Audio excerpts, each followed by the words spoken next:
Worldcon has a Neil Gaiman-sized problem this year as fans and writers in the community have taken notice that the convention, which historically has given 8 Hugo Awards to the author, is completely silent on matters.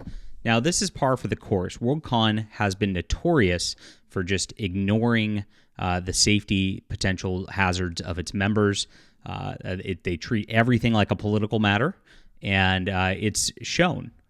Politics trumps everything with these people, and that's kind of why this whole science fiction fandom is dying. I mean, they really don't care about science fiction anymore in a way that matters, and it shows. It's really, really sad to watch, but it couldn't happen to nicer people. We'll get into the whole history and why this Neil Gaiman situation is blowing up in their faces right now in just a moment. My name is John Delarose, everybody. I am a #1 best-selling science fiction author, and this is my book Colony Launch. Colony Launch came out in 2020, but I just released the audiobook for it. I've actually been trying to get this audiobook made for a long, long time, and very thrilled to be pairing with Brightest Day Audio Productions, a great audio producer for this. And so this is out now. It's actually my closest work to Heinlein. I would say people taking off to the stars, adventuring into a new life, really reminds me of some of those Heinlein colonization books, which I really loved growing up. It definitely informed my writing for science fiction. I would love for you to check this out. It's in the description below. Thank you guys so much for supporting us. It is available on Kindle and paperback if you prefer that way. But definitely grab the audiobook because it's new. It's exciting. Thanks so much. And thanks for supporting us. And do hit the like and subscribe button. Join us here. I'm basically the only YouTuber, I think, that covers the science fiction and speculative fiction news out there. It's kind of weird that everybody's so silent on this. But, I kind of understand, too. I mean, you lose all of your potential clout within SIFWA, within Worldcon. They blacklist you just for reporting on the news that's uncomfortable for them. You can't be a whistleblower in this environment. You just get absolutely ostracized from the writing community. But it turns out they don't matter anyway, guys. That's the little dirty secret that they have in addition to their other dirty little secrets. So Worldcon just started in Glasgow, Scotland, the 2024 edition here. I love Scotland. Been there once before. It was something I would have been interested in, but have familial obligations here at home. So I definitely wouldn't be able to attend. I also get really worried with Worldcons in particular. They did ban me in 2018. I'm the only person they banned since the 1960s. And they did so by libeling me on their website. They called me a racist bully. And I sued them into oblivion. They spent over $130,000 fighting me because it's all about politics. They don't want a conservative Christian around.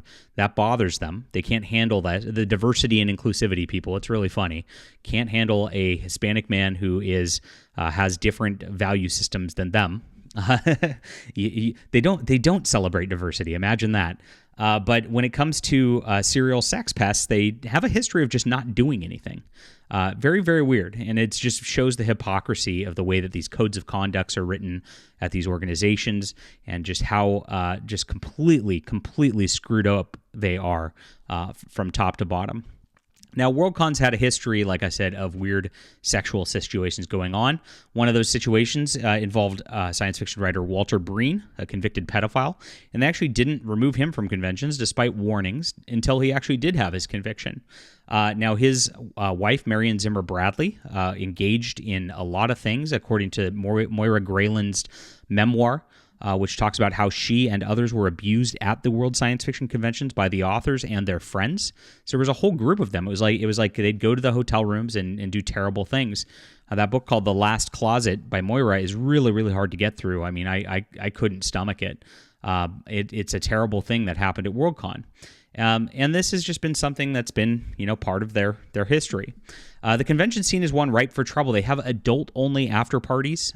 This is not just Worldcon, but a lot of these conventions. Across hotel rooms where authors and fans get blackout drunk.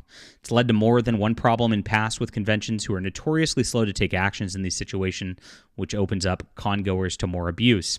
We saw at San Diego Comic-Con just last week that there was a human trafficking sting, which resulted in the arrest of 14 different people. So this is something in fandom that is a big, big problem. And in my opinion, convention organizers are not doing enough to combat it whatsoever. You can also hardly forget the Hugo Award incident in 2006 with Harlan Ellison and Connie Willis. I was actually at this. And everybody was shocked as Harlan Ellison just grabbed Connie Willis's breast, groped her live on stage. Now, he wasn't banned from a convention for that. He was reprimanded a little bit and got a little bit of heat over it. But again, if your politics are right, if you're in the right circles, it seems you can get away with anything. You can what did that one guy say? You can grab him by the pussy.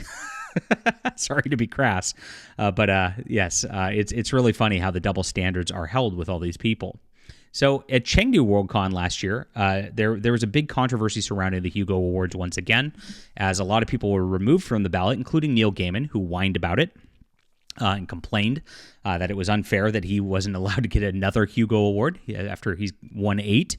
And this one, the organizer of the Hugos last year was accused of sexual assault by multiple women as well. This is one of them, Jessie Lipp, who said, "I've never made it a secret. He groped me at a SMOFCon in 2011, and this has largely been treated as a non-issue."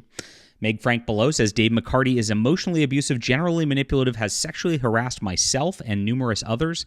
I've spoken openly about this and made code of conduct complaints when possible. He's not a missing stare. He's a creepy handyman who's been using his previous community service as a shield." And as you can see, like, again, Dave McCarty didn't get banned or anything like that. Only the people who report on this stuff get banned. You can see just like how terrible these people are. I mean, I could not even talk to Worldcon. The people who were in charge of their trust and safety and all that would not have a conversation. They wouldn't pick up the phone, all because I report on this stuff on the internet. I've never been accused of anything like this myself. I've been to lots of conventions, had a lot of fun with people, and of course been very careful. I never engage in this kind of thing because I'm not a degenerate. But you'd think that I'm way more dangerous than these people who are openly doing this kind of stuff. It's really, really sick how these people treat just whistleblowers in the community. So with I mentioned in the blog post here on Fandom Pulse as well that these cons have like full fursuit parties, and if you don't know about the furry community and what they do at these conventions, don't Google it. It's pretty bad. And I've been made aware of full-on BDSM torture chambers that are held in hotel rooms. They're usually invite-only. And I know that staff at some of these conventions actually go and participate in those. So there's a lot of degeneracy going on after hours. There's a lot of potential liability and potential crazy, creepy stuff going on. This is just like a small portion of the picture. I could write probably a full book on this and the creepiness that's going on at conventions for real. But this is crazy. So we know about Neil Gaiman's deal, and he's been accused by 5 different women right now of sexual assault, and yet Worldcon said nothing about this, and people are starting to notice this, and they're starting to say it's a big deal. This is Monica Byrne. Monica Byrne's no friend of mine. She called me a bunch of names for, again, reporting on it. It's really funny. Again, if you look at her timeline on Blue Sky, all she does is go out and go, "Why are people not reporting on this stuff?" And then I report on it, and she goes, "He's no ally. He's a POS for reporting on this." It's like, okay, so I'm literally agreeing with you that this sort of stuff has no place in science fiction. I'm trying to help you combat it and fight it, but I'm bad because of politics, and that's what it's so insane. These people, they will definitely cut off their own foot just to spite themselves, and that's what we're seeing across the board here. So she says, but Worldcon members could be sued, and she said, I could be sued too. I'm in Taiwan, where libel laws carry a 2-year prison sentence. The point for people and institutions to speak out because it's the right thing to do. That's right, Monica, and that's why I've done it all these years, despite the fact that it's caused me to get blacklisted in the industry for doing so. It's not the safe thing to do, as you said.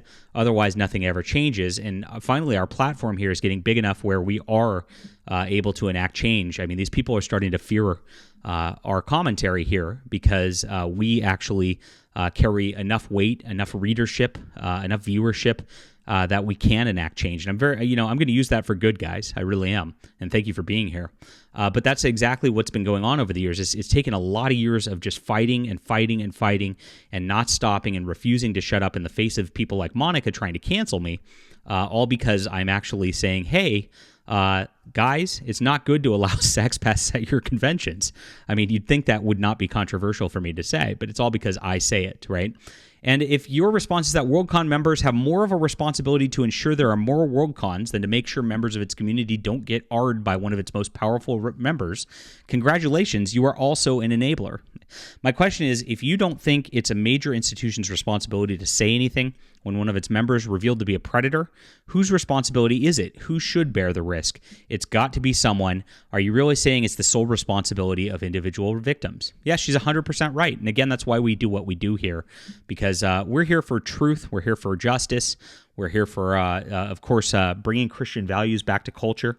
And yeah, I mean, that threatens these people probably more than the predators, as you can see by their sort of responses here.